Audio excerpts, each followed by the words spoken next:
Hello students. So today we are going to discuss the Livius concept, the most acceptable concept of acid and base. इससे पहले जो Arrhenius concept था और Bronsted and Lowry concept था उसके अंदर कुछ shortcomings थी, इसलिए उसके बाद जो तीसरा और मोस्ट एक्सेप्टेबल कंसेप्ट है एसिड बेस का उसको हम कहते हैं लीवियस कंसेप्ट। तो this concept was presented by G N Lewis in 1923।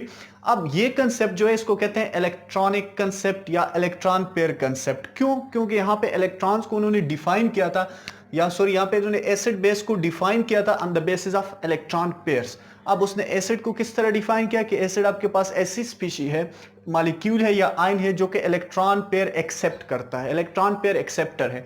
और बेस क्या है? बेस ऐसी स्पीशी है, मॉलिक्यूल है या आयन है जो कि इलेक्ट्रॉन पेयर डोनर होगा। तो इसका मतलब ये हुआ कि जो एसिड है ये क्या है? इलेक्ट्रोफाइल, और जो बेस है ये क्या है? न्यूक्लियोफाइल। इलेक्ट्रोफाइल का मतलब है इलेक्ट्रॉन डिफिशिएंट स्पीशी, और न्यूक्लियोफाइल का मतलब क्या होगा कि ये इलेक्ट्रॉन रिच है और इसके पास प्रोटॉन की जो न्यूक्लियस लविंग स्पीशी है उसको हम न्यूक्लियोफाइल कहते हैं। तो लीवियस के मुताबिक जो एसिड बेस रिएक्शन होगा, एसिड प्लस बेस, इस रिएक्शंस में क्या होंगे? ट्रांसफर ऑफ इलेक्ट्रॉन्स होंगे। ट्रांसफर ऑफ इलेक्ट्रॉन्स कहां से? बेस से एसिड की तरफ, मतलब ये इलेक्ट्रॉन को ट्रांसफर करेगा एसिड की तरफ। एसिड क्या होगा? इलेक्ट्रॉन डिफिशिएंट, इलेक्ट्रोफाइल होगा। बेस क्या होगा? इलेक्ट्रॉन पेयर डोनर होगा। तो बेस इलेक्ट्रॉन को डोनेट करेगा एसिड की तरफ, और इस दौरान यहां पे कंसेप्ट दूसरा निकलता है कोऑर्डिनेट कोवेलेंट बॉन्ड का। कोऑर्डिनेट कोवेलेंट बॉन्ड भी यहां पे बन जाएगा। बेस जब भी इलेक्ट्रॉन पेयर को डोनेट करेगा एसिड की तरफ तो उनके दरमियान जो बॉन्ड बनेगा उसको हम क्या कहते हैं? कोऑर्डिनेट कोवेलेंट बॉन्ड, और उसको हम इस एरो से डिनोट करते हैं जो कि डोनर से एक्सेप्टर की तरफ होगी। तो ये acid base reaction transfer of electrons होंगे। अब जो लीवियस ने एसिड और बेस को डिफाइन किया था तो उसकी तकरीबन तीन डिफिनीशंस है हमारे पास एसिड की, कि एसिड क्या है अकॉर्डिंग टू लीवियस। पहले नंबर पे एसिड क्या होगा? Electron deficient species, electron deficient species, electron deficient species जिसका ऑक्टेट कंप्लीट ना हो तो उसको हम क्या कहते हैं? Electron deficient species. ऑक्टेट क्या हो? नॉट कंप्लीटेड और कंप्लीट।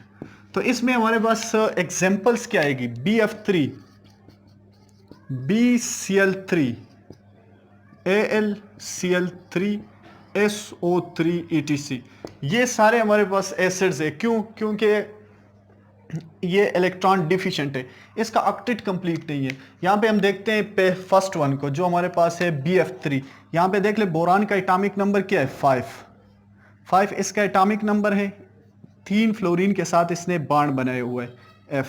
तो ये 2 इलेक्ट्रॉन्स हो गए, ये 2 इलेक्ट्रॉन्स हो गए, ये 2 इलेक्ट्रॉन्स हो गए। तो इसमें जो सेंट्रल एटम है बोरान, इसके पास टोटल कितने इलेक्ट्रॉन्स हो गए? 6 इलेक्ट्रॉन्स। इसको अपना ऑक्टेट कंप्लीट करने के लिए मजीद कितने इलेक्ट्रॉन चाहिए? 2 इलेक्ट्रॉन्स। तो टोटल हमारे पास इसके पास क्या हो जाएंगे? 8 इलेक्ट्रॉन्स हो जाएंगे। तो इसलिए हम इसको इलेक्ट्रॉन डिफिशिएंट कहते हैं कि इसका ऑक्टेट कंप्लीट नहीं है, इसके पास 6 इलेक्ट्रॉन। इसी तरह BCl3 के पास, इसी तरह एल्यूमिनियम को देख लें कि एल्यूमिनियम के पास भी 6 इलेक्ट्रॉन्स है। Cl 2 ये 6 इलेक्ट्रॉन्स है। तो इसको भी मजीद कितने इलेक्ट्रॉन्स चाहिए? 2 इलेक्ट्रॉन्स। तो इसलिए ये भी इलेक्ट्रॉन डिफिशिएंट है। SO3 है, इसके पास भी 6 इलेक्ट्रॉन्स है। O तो इसको भी 2 इलेक्ट्रॉन्स चाहिए अपना ऑक्टेट कंप्लीट करने के लिए। तो इसलिए ये सारे किसके तौर पे एक्ट करेंगे? एसिड के तौर पे, इलेक्ट्रॉन डिफिशिएंट स्पीशी है। तो अब जो एसिड बेस के साथ ही रिएक्ट करेंगे तो बेस अपना इलेक्ट्रॉन पेयर इनको डोनेट कर देगा और उनका ऑक्टेट कंप्लीट हो जाएगा। मतलब हम बात करते हैं BF3 की। ये BF3 क्या है? एसिड किसके साथ रिएक्ट करेगा? बेस के साथ। बेस हमारे पास यहाँ पे F नेगेटिव आ गया, जिसके पास ऑलरेडी इलेक्ट्रॉन्स की तादाद ज़्यादा है। तो ये क्या करेगा? ये अपने इलेक्ट्रॉन इस सेंट्रल एटम को जो बोरान है इसको डोनेट कर देगा। तो आपके पास यहाँ पे बन जाएगा BF4।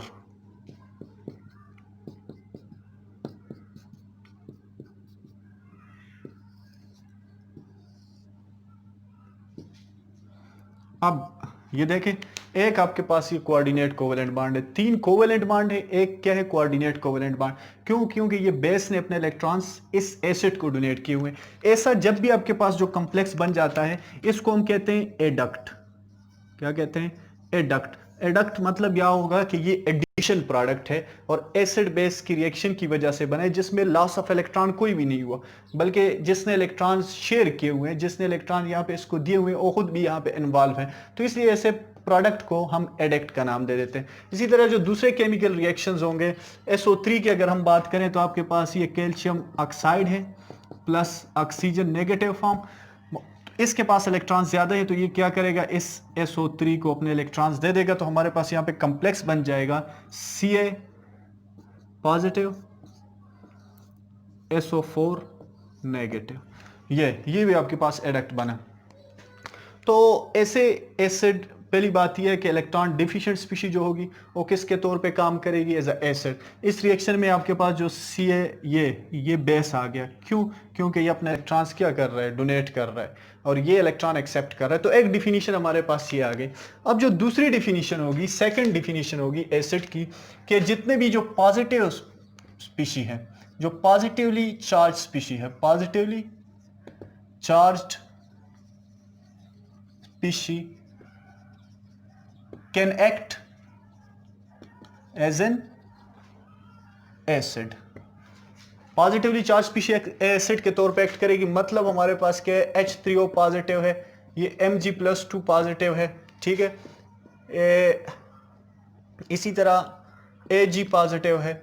ये जितने भी पॉजिटिव स्पीशीज होंगी, पॉजिटिवली चार्ज्ड आयंस होंगे, तो ये एक्ट करेंगे एज अ एसिड। दूसरी डिफिनीशन ये आ गई।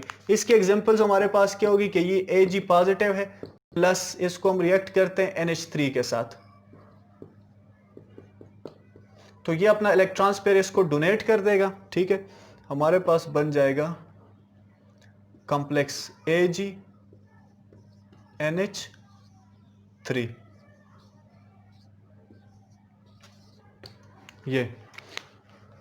तो ये पॉजिटिव चार्ज स्पीशीज एक्ट करेगी एज एसिड। दूसरी डिफिनीशन आ गई। तीसरी डिफिनीशन, जिसमें डबल बॉन्ड हो, मतलब ऐसे कंपाउंड जिसके अंदर डबल बॉन्ड मौजूद हो, वो एक्ट करेंगे एज एन एसिड। तो डबल बॉन्डेड का मतलब ये नहीं है एक्सेप्ट आपके पास होगा C डबल बॉन्ड C, क्योंकि C double bond C acids के अंदर नहीं आता अकॉर्डिंग टू लीवियस। जितने भी डबली बॉन्डेड कंपाउंड्स होंगे वो एक्ट करेंगे एज अ एसिड।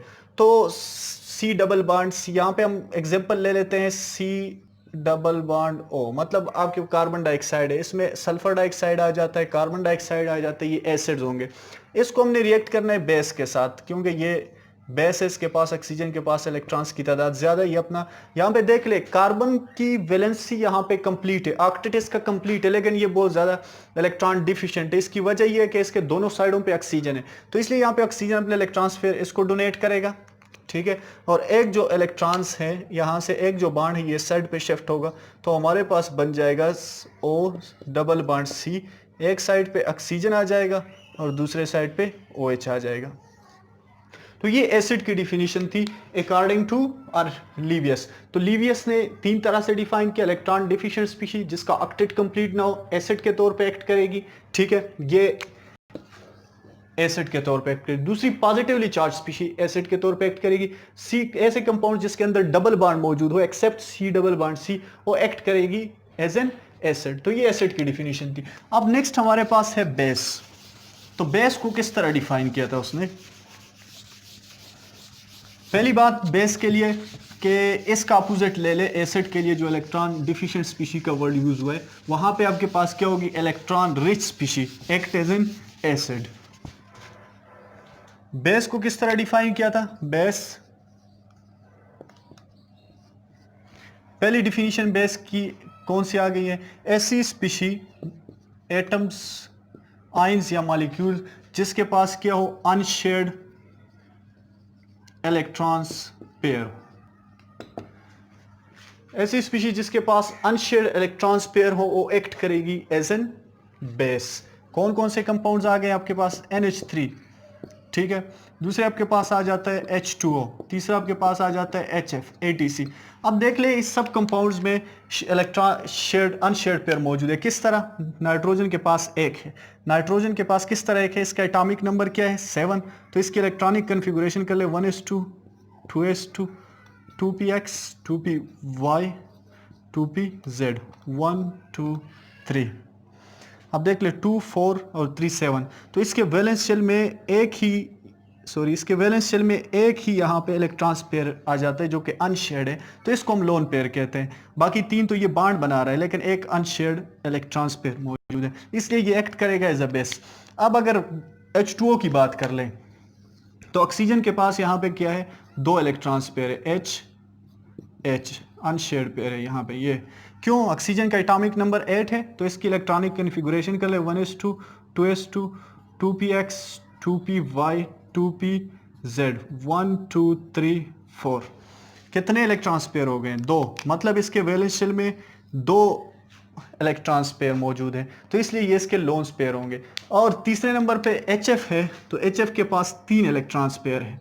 तो ऐसे सारे कंपाउंड जिसके पास अनशेयर्ड इलेक्ट्रॉन्स पेयर होंगे वो एक्ट करेंगे एज एन बेस। अब इसमें बात यह है कि जितने ज़्यादा इलेक्ट्रॉन्स पेयर होंगे उतना वो वीक बेस होगा। अब इसमें अमोनिया जो है ये स्ट्रांगर है, फिर वाटर है, फिर HF है। HF सबसे वीकेस्ट है क्योंकि इसके पास 3 इलेक्ट्रॉन्स पेयर मौजूद है। एक डिफिनीशन हमारे पास ये आ गई। सेकेंड डिफिनीशन क्या होगी कि जो नेगेटिवली चार्ज स्पीशी होंगी वो एक्ट करेंगी as an base. Second definition हमारे पास क्या होगी? Negatively charge species, negatively charged species can act as an base. क्या है आपके पास? OH नेगेटिव है, Cl नेगेटिव है, ठीक है। जितने भी आपके पास नेगेटिवली चार्ज स्पीशी होगी वो एक्ट करेगी एज एन बेस। मतलब इसका रिएक्शन करवा दे, OH negative plus H3O positive, ये आपका क्या है? बेस है, ये आपका एसिड है। ये अपने इलेक्ट्रॉन्स पे डोनेट करेगा, यहाँ से एक प्रोटॉन ले लेगा, तो बात क्या बन जाएगी? 2H2O। इस तरह जितने भी नेगेटिवली चार्ज स्पीशी होंगी वो एक्ट करेगी एज एन बेस। और तीसरे नंबर पे C डबल बॉन्ड C, मतलब ऐसे कंपाउंड जिसके अंदर डबल बॉन्ड मौजूद हो, खासकर हम बात कर रहे हैं C डबल बॉन्ड C, ये क्या होगा? Act as an base. किस तरह? इसको हम रिएक्ट करते हैं एसिड के साथ, plus C double bond C। अब देख ले आपके पास क्या प्रोडक्ट बनता है। ये पाई इलेक्ट्रॉन्स है, ये Ag के ऊपर अटैक करेंगे तो हमारे पास क्या बनेगा? Ag, ये इसको, ये आपके पास एडिशन प्रोडक्ट बना, इसको पाई कॉम्प्लेक्स भी कहते हैं। पाई कॉम्प्लेक्स क्यों? क्योंकि इसमें पाई इलेक्ट्रॉन्स इन्वॉल्व है, ठीक है। तो ये हमारा आज का टॉपिक था। बेस को 3 तरह से डिफाइन किया, अनशेयर्ड इलेक्ट्रॉन्स पेयर जिसके पास हो, नेगेटिवली चार्ज्ड हो, और जो C डबल बॉन्ड C है ये भी एक्ट कर रही है एज एन बेस। तो ये हमारा आज का टॉपिक था, लीवियस कंसेप्ट। अगर इसके अंदर किसी को कोई क्वेश्चन पूछना हो तो प्लीज कमेंट सेक्शन में कीजिए। Thank you very much.